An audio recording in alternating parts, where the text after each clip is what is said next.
ሰላም እንዴት ናችሁ? ውድ የዩቲዩብ እና የቲክቶክ ቤተሰቦቼ ላለፉት 3 ክፍሎች ያቀረብኩላችሁ መጽሐፍ አለ ስለ ጨጓራና ስለ አንጀት ቁስለት የሚያወራ ዛሬ ክፍል 4ን ይዤላችሁ መጥቻለሁ ማለት ነው።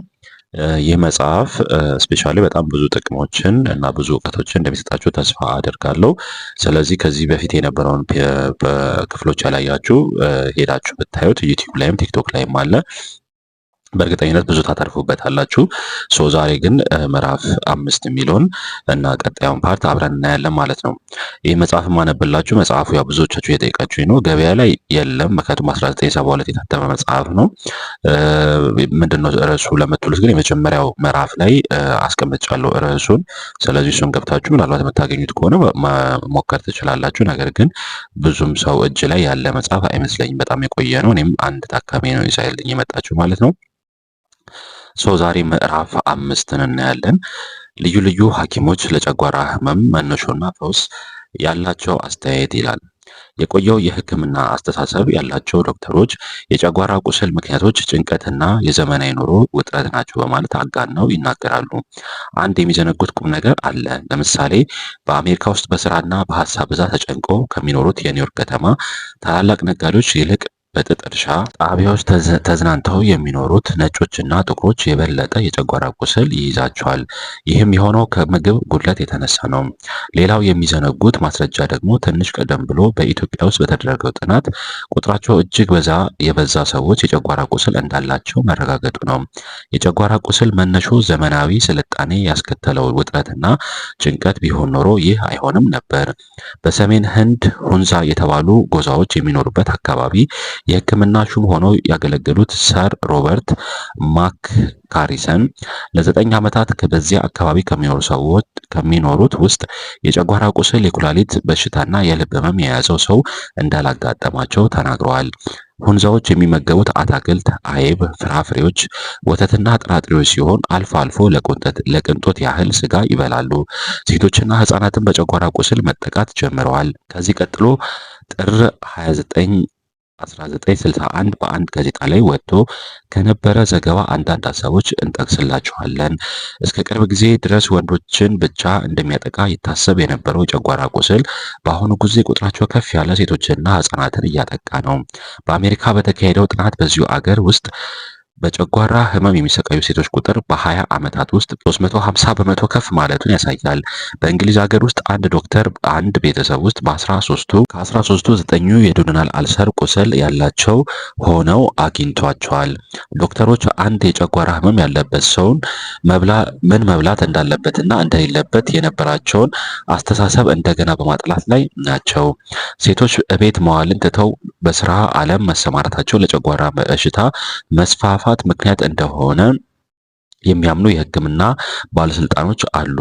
አንድ የታወቁ ሳይካትሪስት የዛሬዋ ሴት ከቤቷ ውጪ ከባሏ ጋር ትፎካከራለች፣ በቤቷ ውስጥ ግን የትዳር ጓደኛዋ በመሆን ቤተሰቧን በሚመለከት ጉዳይ ከእርሱ ጋር እኩል ትወስናለች ብለዋል። በሮቼስተር ከተማ በአንድ የጤና ጣቢያ አስፕሪን ይሰጣቸው በነበሩ 2000 የቁርጥማት ህሙማን ላይ የተደረገው ጥናት እንደሚያሳየው ከሌሎች በሽታዎች ይልቅ እነዚህ አስፕሪን ይወስዱ የነበሩ በሽተኞች 4 እጥፍ የጨጓራ ቁስለት ነበራቸው። ሌሎች ዶክተሮች ባካሄዱት ጥናት መሰረት ደግሞ አስፕሪን በብዛት የሚወስዱ ጋስትራይት ህመምተኞች ጨጓራቸው ይደማል። አንድ የእንግሊዝ አጥኚ ቡድን ከፍተኛ ስራ ካላቸው ሰዎች ይልቅ የጭነት መኪና ሾፌሮችና ዝቅተኛ ጸሐፊዎች የጨጓራ ህመም እንደሚይዛቸው ተናግሯል። በተጨማሪም ይህ በሽታ ዝቅተኛ ኑሮ ባላቸው ላይ 116 በመቶ፣ ከፍተኛ የኑሮ ደረጃ ባላቸው ላይ 48 በመቶ እድገት ማሳየቱን ገልጸዋል። አንድ የአልሰር ስፔሻሊስት የኛ አስተሳሰብ ደግፈዋል። የአሲድን ብዛትና የጨጓራን ህመም በትክክለኛ መንገድ ማየት የጀመሩት የህክምና ባለሙያዎች ቁጥር እያደገ መጥቷል። ከነዚህም አንዱ በጨጓራ ቁስል ለብዙ ዓመታት ሲሰቃዩ የነበሩት የታወቁት የስኮትላንድ ሐኪም ዶክተር ሮበርትሰን ናቸው።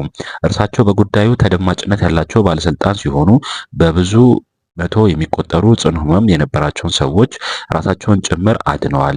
ዶክተር ሮበርትሰን ለጨጓራ ህመም መስፋፋት ምክንያት የሆነው ባለፈው መቶ ዘመን ምግብ እየተበላሸ ስለሄደ መሆኑን ለመግለጽ አላመነቱም። ምግብ የተበላሸው በሚከተሉት ምክንያቶች መሆኑን ተናግረዋል።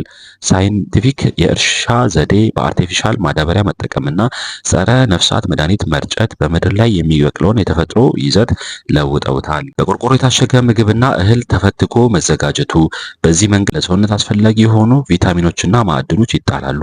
ለምሳሌ ዱቄት በብዛት የሚይዘው ስታርችን ብቻ ነው። ምግብ እንዳይበላሽና ቀለሙና ጣዕሙ እንዳይለወጥ የሚጨመሩ ኬሚካሎች መርዝነት አላቸው። ምግብ ለረጅም ጊዜ እንዲቆይ ሲባል በልዩ መንገድ መሰናዳቱ ከውስጡ ብዙ ጠቃሚ ነገሮችን እንዲጠፉ ያደርጋል።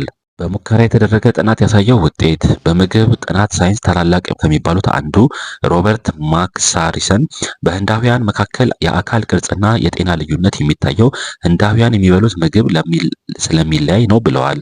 ለሙከራ ያህል አንድ አይነት አይጦችን በቡድን ከፍለው ከተለያዩ ስፍራዎች የተገኙ ሶስት ልዩ የምግብ አይነት ለ700 ቀኖች ከሰው 50 ዓመት ዕድሜ ጋር የሚመሳሰል መገቧቸው።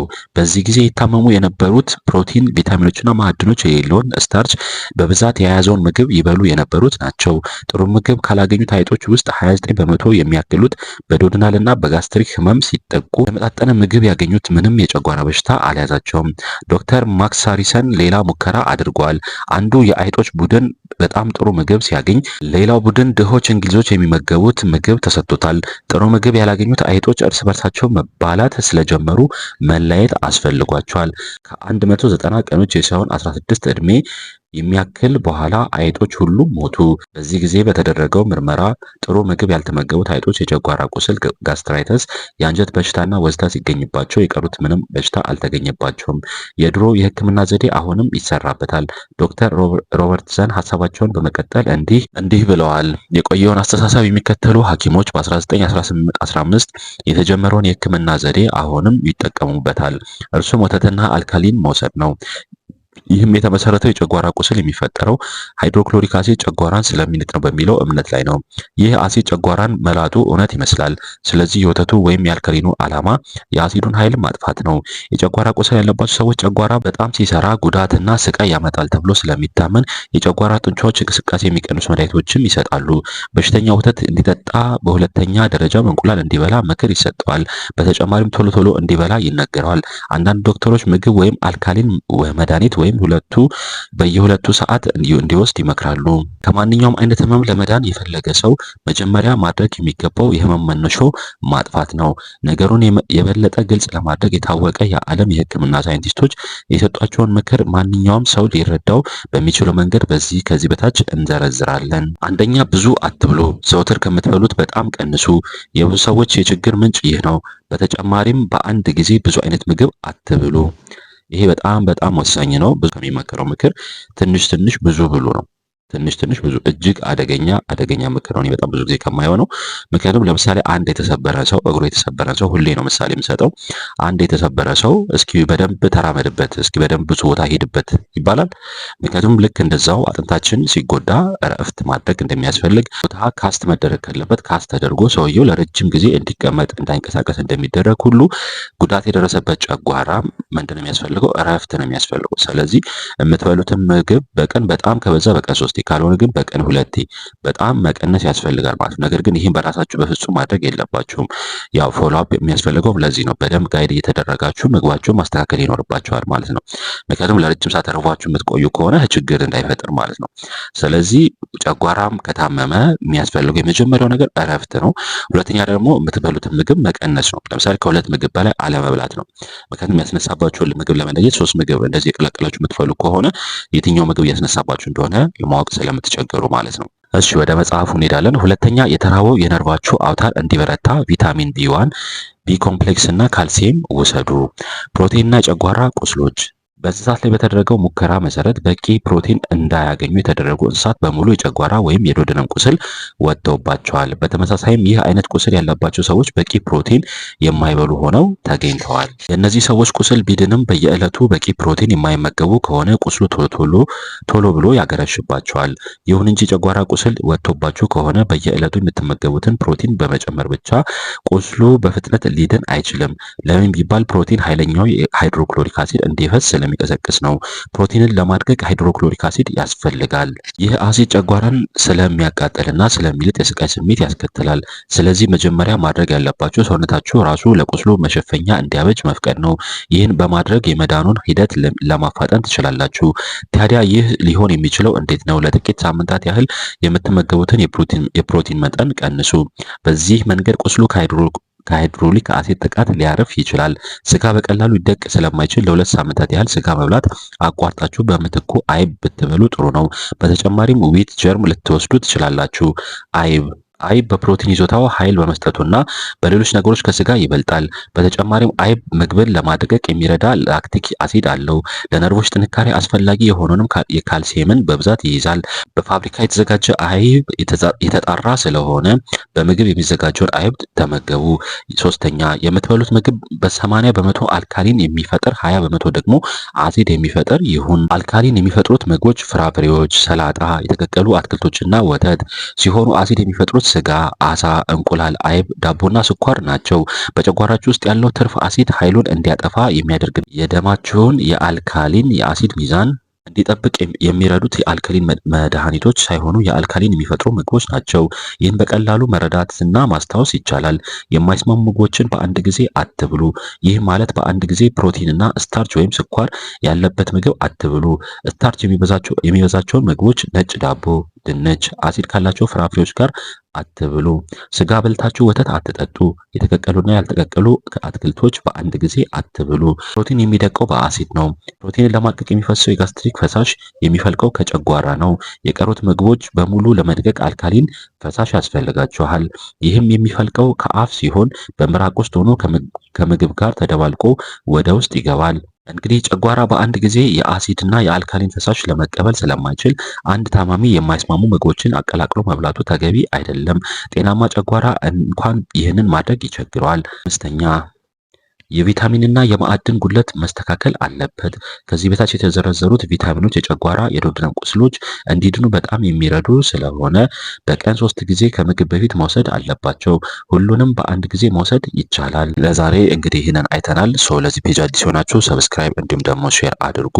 በቀጣይ ክፍል ደግሞ የቶቶቹን ቫይታሚኖች ብንወስድ ለጨጓራ ቁስለት ያግዘናል የሚለውንና ሌሎችን ክፍሎች እናያለን ማለት ነው።